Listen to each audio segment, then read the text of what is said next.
సాంప్రదాయని సుప్పిని శుద్ధపూసని ఈ కథ విన్నప్పుడు నాకు బాగా అనిపించి ఈటీవీకి పంపించాను విన్ వాళ్ళకి.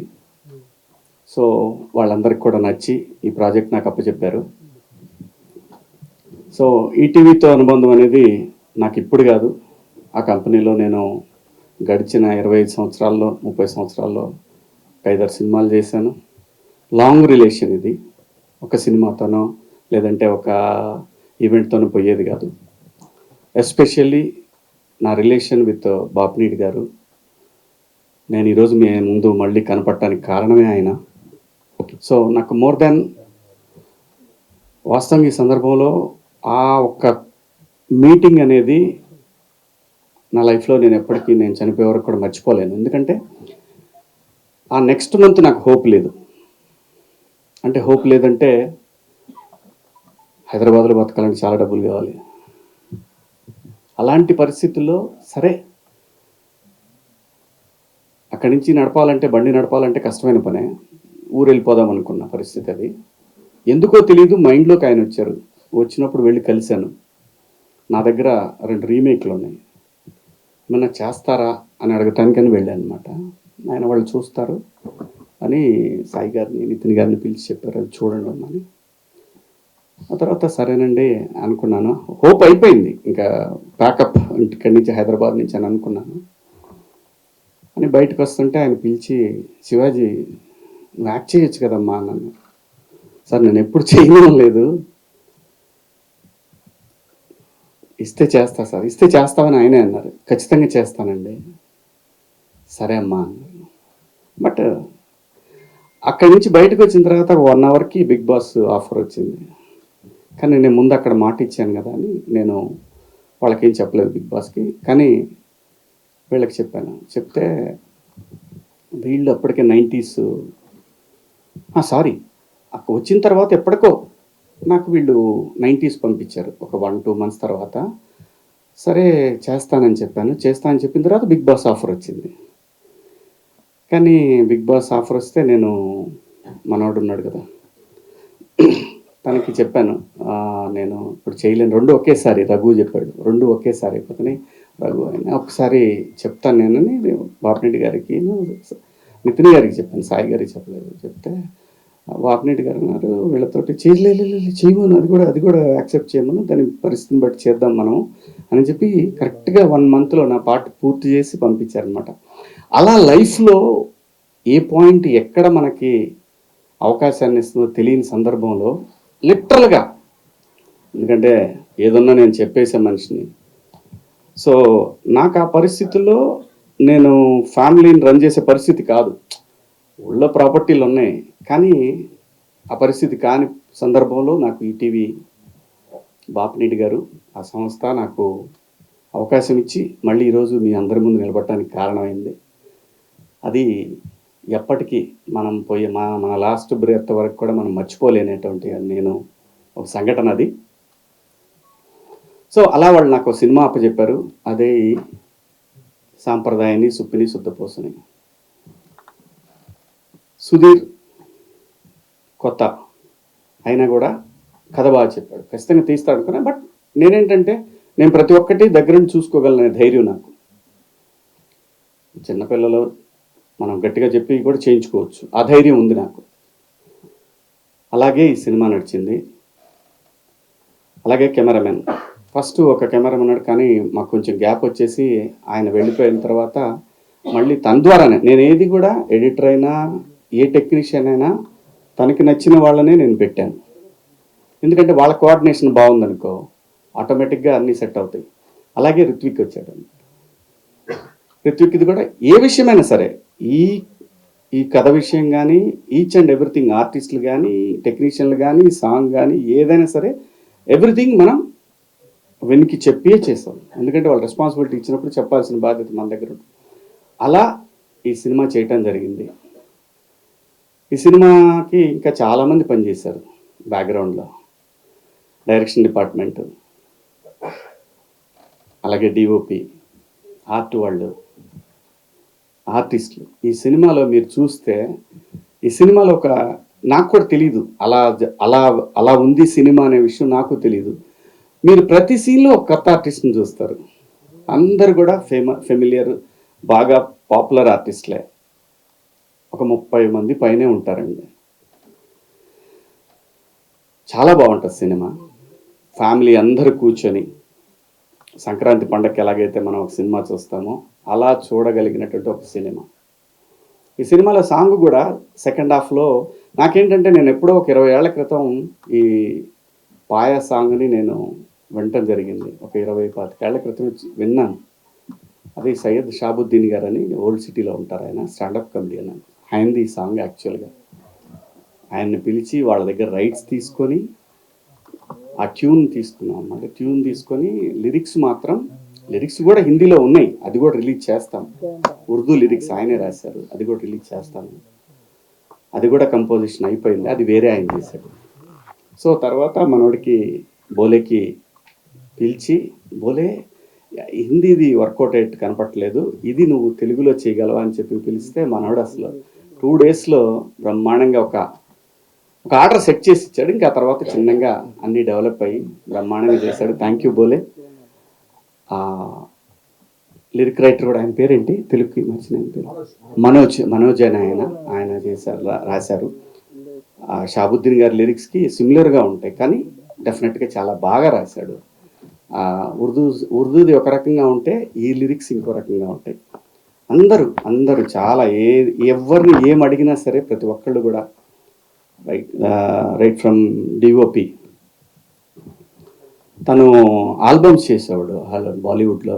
అలాగే ఇన్స్టిట్యూట్ నుంచి వచ్చాడు తను. జనరల్గా ఇన్స్టిట్యూట్ వాళ్ళు అంటేనే కొంచెం అంతా ఓ పద్ధతిగా సెటప్ ఉంటుంది. మనకేం అలవాటు అయి ఉంటుంది, పెట్టు తీసేయని చెప్తాను. ఆ చిన్న వాళ్ళు ఏంటంటే కుర్రాళ్ళు కదా, ఏంటి అసలు వరుస పెట్టి తీసేయమంటాడేంటి, లైటింగ్ టైం ఏంటానికి చిరంజీవి గారి సినిమానే ఇదే, శివాజీ సినిమా అనేవ్వండి నేను.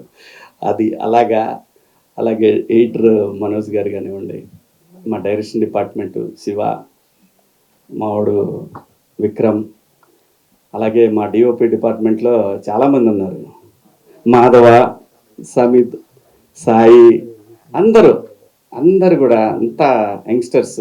అలాగే నాకన్నా ఎక్కువ కొంచెం చిన్నాళ్ళు, నాకు వాళ్ళకి పెద్ద డిఫరెన్స్ ఉండదు. ఇందాక లయ అంటుంది, నేను లయ మనం పోయే వరకు మనం ఎంగే, ఇది మాత్రం గుర్తుపెట్టుకో. అలాగే ఈ సినిమాలో రఘుబాబు గారు ఉన్నారు, పృథ్వీ గారు ఉన్నారు, అలీ గారు, చమ్మక్ చంద్ర, ధనరాజ్, అలాగే తమ్ముడు మీ ముందే ఉన్నాడు ప్రిన్స్. నిజంగా చెప్తున్నాను, చాలా బెస్ట్ యాక్టర్ ప్రిన్స్. చాలా డిఫరెంట్ షేడ్స్ ఉన్నాయి తనలో. ఈ సినిమా ద్వారా మీరు ఇంకొక రకమైన ప్రిన్స్ని చూస్తారు. అద్భుతంగా చేశాడు, మంచి ఆర్టిస్ట్. ఇలా చెప్పుకుంటూ చాలామంది ఉన్నారు. చమ్మక్ చంద్ర ఉన్నాడు, రాకెట్ రాఘవ, చిత్రం సీను, ఇమ్మాన్యుయల్, మొత్తం మీకు 45 సీన్లు ఎన్నో ఉంటే 45 మంది ఆర్టిస్టులు కనబడతారు మీకు. ఎక్కడ కూడా ఒక్కళ్ళు కూడా రిపీట్ అయినట్టు కనిపించదు ఏ సీన్లో కూడా. ఆర్టిస్టులు కానివ్వండి, టెక్నీషియన్లు కానీ ప్రతి ఒక్కళ్ళు కూడా చాలా బాగా కోఆపరేట్ చేశారు. కాబట్టి ఈ సినిమాని అనుకున్న దానికన్నా ఒక 7-8 రోజులు ఎక్స్ట్రా పడింది అంతే తప్ప, కరెక్ట్గా యాజ్ ఇట్ ఈజ్ ఏమైతే అనుకున్నామో అన్ని రోజుల్లోనే చేశాము. నాకు ఈటీవీ విన్ సాయి గారు కానివ్వండి, ఏదైనా సరే ఒక మాట మీద అనుకొని పోతూ ఉంటాం అంతే తప్పితే పంతాలు పెట్టుకునే పరిస్థితి అయితే లేదు ఈ సినిమాకి ఖచ్చితంగా. ఎందుకంటే ఎనీడే ఇది విన్ సినిమా అంటే వాళ్ళ ఫండింగ్తో నేను చేసిన సినిమా. నా దగ్గర డబ్బులు లేకుండా వాళ్ళ దగ్గరికి వెళ్ళినప్పుడు నాకు వీళ్ళు నన్ను ప్రొడ్యూసర్గా సినిమా మరి ఇచ్చారు. అలాగే లయ గురించి ఎంత చెప్పినా తక్కువేనండి. ఎంత చెప్పినా సరే 6 గంటలకి 6:30కి షాట్ తీయాలంటే తను 3:30కి వచ్చింది లొకేషన్కి, అర్లీ మార్నింగ్. అలాంటి సందర్భాలు తను చేసినన్ని రోజులు ప్రతిదీ చెప్పుకోవచ్చు. అంత బ్రహ్మాండంగా కోఆపరేట్ చేసి ఈ సినిమాని ఎలాగైనా సరే ఇది ఒక మంచి హిట్ సినిమా అవ్వాలని తను చాలా కష్టపడింది. ఈ సినిమాకి చాలా సపోర్ట్ చేసింది. Thank you Laya, thank you so much. ప్రతి ఒక్కళ్ళు, ఈవెన్ మా వాడు కొంచెం అమెరికా కానీ ఏదైనా సరే తిట్టో లాక్కొచ్చేవాడిని, 7:00 వచ్చేసేవాడు. అందరూ జిత్తు డాన్స్ మాస్టర్ జిత్తు, మన బండ్ల గణేష్ గారితో ఎరగదీసాడు మూమెంట్స్ అన్నీ కూడా. ఈ సందర్భంగా గణేష్ అన్న నాకు తెలిసి ఎవరు అడిగినా చేసేవాడు కాదు, ఎవరు అడిగినా చెయ్యడు 100%. ఎందుకంటే నేను ఇండస్ట్రీకి వచ్చిన దగ్గర నుంచి నాకు పరిచయం ఉండి నన్ను సపోర్ట్ చేసినటువంటి వ్యక్తి బండ్ల గణేష్ గారు. అంటే ఈజ్ లైక్ ఫ్యామిలీ. ఏది ఎలా ఏ విషయాలు ఎలా ఉన్నా సరే తను మాత్రం నాకు ఒక బ్రదర్ లాగా ఫ్రమ్ డే 1 96 నుంచి నాకు ఇండస్ట్రీకి వచ్చిన దగ్గర నుంచి 30 సంవత్సరాల నుంచి నాకు చిన్న చిన్న అవసరాలున్నా నేను అడగకపోయినా నాకు ఇచ్చేవాడు. చాలా మంచిగా నాతోటి నా పట్ల ఒక సొంత తమ్ముళ్ళలాగా చూసుకున్నాను నన్ను. థ్యాంక్ యూ అన్న, థ్యాంక్ యూ సో మచ్. మీ పాదయాత్ర అద్భుతంగా జరుగుతూ ఉంది. మీరు ఆ ఏడుకొండల వాడి దగ్గరికి బ్రహ్మాండంగా మిమ్మల్ని ఆయనే తీసుకెళ్తా ఉన్నాడు. చాలా సంతోషంగా ఉంది. Thank you so much. మీరు ఈ సినిమాకి హెల్ప్ అయ్యి ఒక సాంగ్ చేశారు. థ్యాంక్స్ అన్న. అలాగే ఈ సినిమాకి ఆర్ఆర్ రంజిన్ రాజ్ మలయాళీ అండి. మీకు గుర్తుంటే కోటబొమ్మాళ్ళని ఒక సినిమా చేశారు ఆయన. 4 months చేశాడండి ఈ సినిమాకి రీ రికార్డింగ్. 4 months పట్టింది. అంత బాగా చేశాడు సినిమా రీ రికార్డింగ్. తను యాక్చువల్గా ఈ ఫంక్షన్కి రాలేదు, ఇది సడన్గా అనుకున్న ఫంక్షన్. డెఫినెట్గా వస్తాడు నెక్స్ట్ ఈవెంట్కి, తను ఖచ్చితంగా వస్తాడు. కొన్ని సీన్స్లో మీకు ఖచ్చితంగా అసలు ఆ సీన్ని అలా అలా అలా అలా లేపేసిన సందర్భాలు కూడా మీకు కనిపిస్తూ ఉంటాయి. చాలా బ్రహ్మాండంగా చేశాడు. ఇంకా ఎవరన్నా మర్చిపోయాను? ఇంకెవరున్నారు? ఏడు దా తొందరగా పెద్దోడు అయిపోదాం అనుకుంటున్నాడు వీడు. నేను వద్దంట, ఎందుకంటే ఇటు ముద్దుగా ఉంటాడు, ఇలా ఉండి చేస్తేనే చాలా సినిమాలు చేస్తాడు. మంచి ఆర్టిస్ట్ అండి. తెలుగు సినిమాలో one of the God gifted acting. దీనికి దేవుడు దీనికి నటుడిగా బతుకమని పంపించాడు ఇక్కడికి. తొందరగా నటుడిగా ఎదగాలనుకున్నాడు. వద్దురా నువ్వు కొద్దిగా ఓపిక పడదామని చెబుతున్నాను నేను మా వాడికి. మంచి ఆర్టిస్ట్ అండి. ఎప్పుడు ఫోన్ చేసినా సరే వాళ్ళ అమ్మ నాన్న కూడా బ్రహ్మాండంగా కోఆపరేట్ చేసి, ఎగ్జామ్స్ ఉన్నా కూడా అని అనలేను కానీ ఎగ్జామ్స్ అప్పుడు వాడు ఎగ్జామ్ అయిపోయిన తర్వాత మాత్రం గట్టిగా లాక్కొని వచ్చేసేవాడిని. చాలా బాగా ఇది చాలా సంవత్సరాల పాటు సినిమాలు చేయాలనే కోరిక నాకు. Thank you so much. Thank you Roshan, thank you. అలాగే ఈ సినిమాలో మిత్రుడు కమల్ మొన్న ఎట్లయితే దండోరలో ఒక మంచి పాత్ర చేశాడో, అలాగే ఈ సినిమాలో కూడా పోలీస్ ఆఫీసర్ క్యారెక్టర్ చాలా బాగా చేశాడు. అలాగే మా అన్న కాదంబరి అన్న, చాలామంది ఉన్నారండి. పేర్లు అంటే గబగబా చెప్పమంటే చెప్పలేను కానీ చాలామంది ఆర్టిస్టులు, ఒక 30 మంది పైన ఆర్టిస్టులు ఉంటారు ఈ సినిమాలో. ప్రతి ఒక్కళ్ళు కూడా ఎవ్వరు కూడా నన్ను డేట్ చెప్తే ఇచ్చారు. అలాగే మేము చేసిన లొకేషన్లు కానీ ఒక పోర్ట్లో చేసామండి. ఫోర్ట్లో కొండవీడు, అక్కడ ఫారెస్ట్ టీం కానివ్వండి, వాళ్ళు కానివ్వండి, అందరు ప్రతి ఒక్కళ్ళు కూడా చాలా హెల్ప్ చేశారు. అలాగే అరకు పాడేరు పోలీసులు కానివ్వండి, అరకులో చేసామండి ఒక 5 రోజులు. చాలా చాలా చాలా చాలా చాలా కష్టపడ్డాం. ఒక మంచి ప్రోడక్ట్ అయితే మీరు రేపు 12వ తారీఖు విన్లో చూస్తారు. దయచేసి విన్ ఎట్లయితే మనకి 90లో ఒక కిక్ స్టార్ట్ అయిందో అలాగే ఈ సినిమాకి నెక్స్ట్ లెవెల్కి వెళ్తుందని ఆశిస్తున్నాను. నేను వెళ్ళాలి కూడా. ఎందుకంటే